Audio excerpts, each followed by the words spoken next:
अस्सलामुअलैकुम। मेरा नाम सैयद वकार हुसैन शाह है और मैं आपको अपने यूट्यूब चैनल वकार वेल विशर में खुशामदीद कहता हूँ और अपनी क्लास का आगाज़ सूरह माइदा की आयत नंबर 74 से लेकर 76 तक करते हैं। तर्जमा। ये लोग क्यों अल्लाह ताला की तरफ नहीं झुकते और क्यों इस्तग़फ़ार नहीं करते। अल्लाह ताला तो बहुत ही बख्शने वाला और बड़ा ही मेहरबान है। मसीह इब्ने मरियम सवाए पैगंबर होने के और कुछ भी नहीं। इससे पहले भी बहुत से पैगंबर हो चुके हैं और उनकी वालदा एक राय रास्त बाज औरत थी। दोनों माँ बेटा खाना खाया करते थे।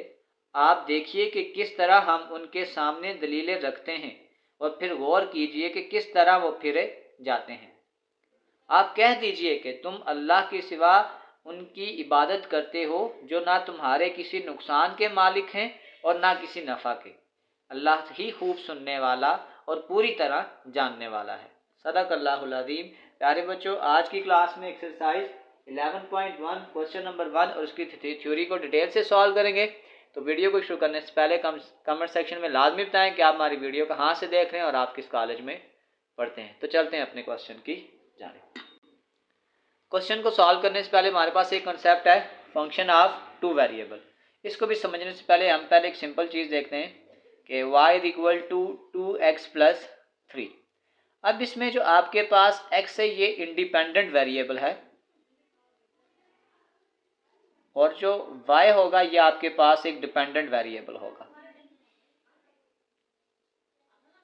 अब फॉर एग्जांपल मैं कहता हूँ अगर मेरे पास x की वैल्यू 5 है तो 5 2 ज़ार 10 प्लस 3 13। इसका मतलब है इस y की वैल्यू जो है वो इस x पे डिपेंड कर रही है। x इंडिपेंडेंट वेरिएबल है और x का जो आंसर आएगा उससे जो वैल्यू बनेगी वो आपके पास y की होगी।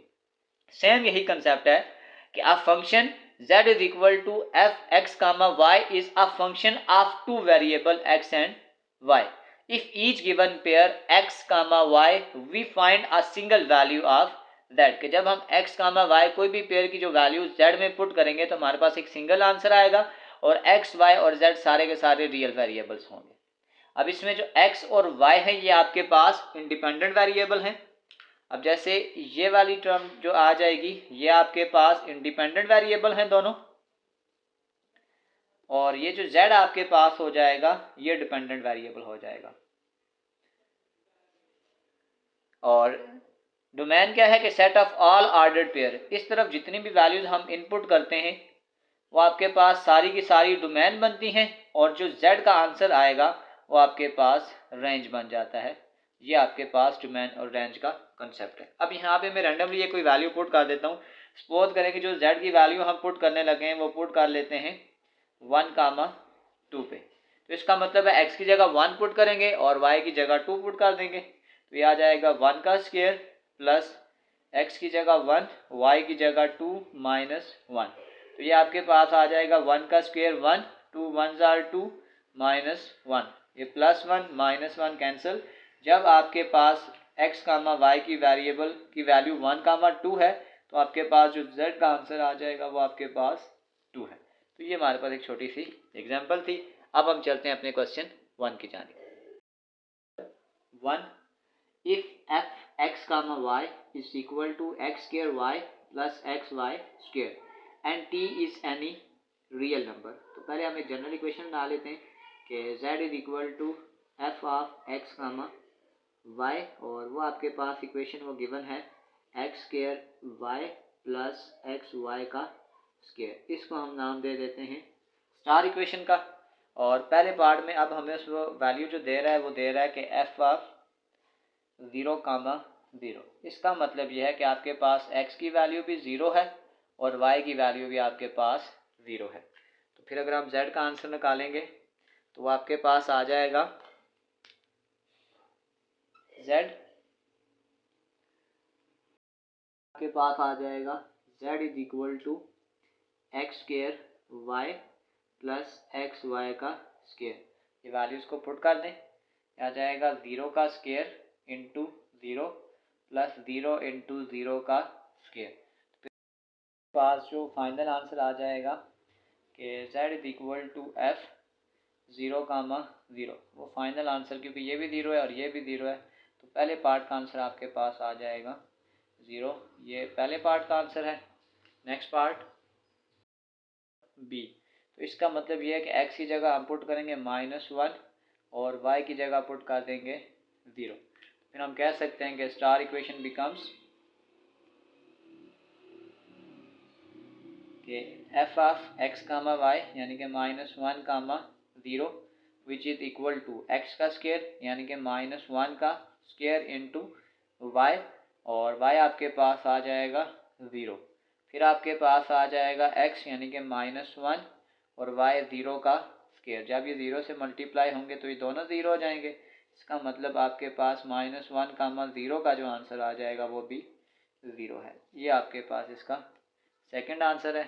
थर्ड पार्ट सी, 0, -1 यानी x की जगह 0 पुट करेंगे और y की जगह हम -1 पुट करेंगे। तो स्टार इक्वेशन फिर आपके पास कुछ यूँ बन जाएगी कि f of 0, -1 which is equal to 0 का स्क्वायर इंटू -1। फिर आपके पास आ जाएगा प्लस 0 इंटू -1 का स्क्वायर। तो ये जब भी 0 से मल्टीप्लाई होगा तो इसका आंसर 0 ही हो जाएगा। इसका मतलब f ऑफ 0, -1 का भी जो आंसर आ जाएगा वो आपके पास 0 है। ये आपके पास third answer. Next 4t, t यानी x की जगह भी हम t पुट कर देंगे और y की जगह भी t पुट करेंगे। ये आपके पास आ जाएगा t, t which is equal to star equation में वैल्यू पुट करेंगे x का स्क्वायर यानी कि आ जाएगा t का स्क्वायर और y की जगह पे t आ जाएगा। फिर आपके पास x की जगह t और y की जगह t का स्क्वायर। तो जब ये आपस में मल्टीप्लाई होंगे ये भी t का क्यूब आ जाएगा और ये भी आपके पास t का क्यूब आ जाएगा। इन दोनों को प्लस कर लें तो ये आपके पास आ जाएगा t, t is equal to 2t का क्यूब। ये आपके पास इसका फाइनल आंसर है। नेक्स्ट पार्ट e, x की जगह आपके पास आ जाएगा t और y की जगह आ जाएगा t का स्क्वायर। तो इसको अगर हम इक्वेशन में पुट करेंगे तो ये आपके पास आ जाएगा f t, t का square is equal to x का स्क्वायर यानी ये आ जाएगा t का स्क्वायर डॉट t का स्क्वायर प्लस x की जगह आपके पास आ जाएगा t और y आ जाएगा t स्क्वायर का स्क्वायर। तो ये आपके पास जब हम मल्टीप्लाई करेंगे आपके पास आ जाएगा t4, t और t का स्क्वायर करेंगे t4। इस t4 को इससे मल्टीप्लाई करेंगे तो ये आपके पास आ जाएगा t4 प्लस t पावर 5। ये आपके पास आ जाएगा t, t स्क्वायर। ये आपके पास इसका फाइनल आंसर है। चलते हैं इसके लास्ट पार्ट की जानिब पर f। तो इसमें x की वैल्यू आ जाएगी 1 माइनस टी और y की वैल्यू आपके पास आ जाएगी t। f of 1 minus T, t star equation आपके पास x का स्क्वायर यानी कि 1 माइनस टी का स्क्वायर और y की जगह आपके पास आ जाएगा t प्लस x की जगह आ जाएगा 1 माइनस टी और y की जगह आ जाएगा t का स्क्वायर। तो सबसे पहले अब हमने ये करना है कि ये x जो आपके पास था ना 1 माइनस टी का स्क्वायर, इसका स्क्वायर का फार्मूला खोलेंगे। तो ये आपके पास फार्मूला जब खोलेंगे इस t को स्टार्ट में कर लें। ये फार्मूला आ जाएगा a का square minus 2a b plus b का स्क्वायर। इस टी स्क्वायर को इससे मल्टीप्लाई करेंगे तो आपके पास आ जाएगा t का स्क्वायर माइनस t का क्यूब। इसको साथ साथ मल्टीप्लाई भी करते जाओ। ये आ जाएगा t का स्क्वायर प्लस माइनस माइनस ये t और ये t। ये आपके पास पहले t आ जाएगा फिर आ जाएगा -2t का square plus plus plus t का क्यूब प्लस t का स्क्वायर माइनस t का क्यूब। ये plus t cube minus t cube cancel, ये टी स्क्वायर और ये -2t स्क्वायर। इसका मतलब ये आ जाएगा माइनस टी का स्क्वायर प्लस टी। तो आपके पास ये आ जाएगा f of 1 minus t, t which is equal to minus t का स्क्वायर प्लस टी। ये आपके पास इसका फाइनल आंसर है। बाद क्वेश्चन नंबर 1 कंप्लीट सॉल्व हो चुका है। आखिर में मैं एक प्ले लिस्ट लगा दूंगा, उस प्ले लिस्ट में जाकर आप किसी भी वीडियो को विजिट करना चाहें तो आसानी से विज़िट कर सकते हैं। आखिर में एक छोटा सा मैसेज अपना देखने और सुनने वालों के लिए। बानो कुदसिया लिखती हैं, क्या तुम्हें ये लगता है कि तुम्हारी ज़िंदगी में कुछ भी बेमकसद हो रहा है? कभी कभी जिस दर्द से तुम गुजर रहे होते हो वो तुम्हें कितना कुछ सिखाता है। उस वक़्त बर्दाश्त करना मुश्किल होता है, मगर अल्लाह ने तुम्हारी मंजिल तुम्हारी सोच से भी ज़्यादा हसीन रखी है। बस अल्लाह पर यकीन रखो, वो तुम्हें हमेशा थामेगा। सदक़ल्लाहुल अज़ीम। प्यारे बच्चों, अपना बहुत सारा ख्याल रखें। मिलते हैं अगली वीडियो में, तब तक के लिए अल्लाह हाफ़िज़।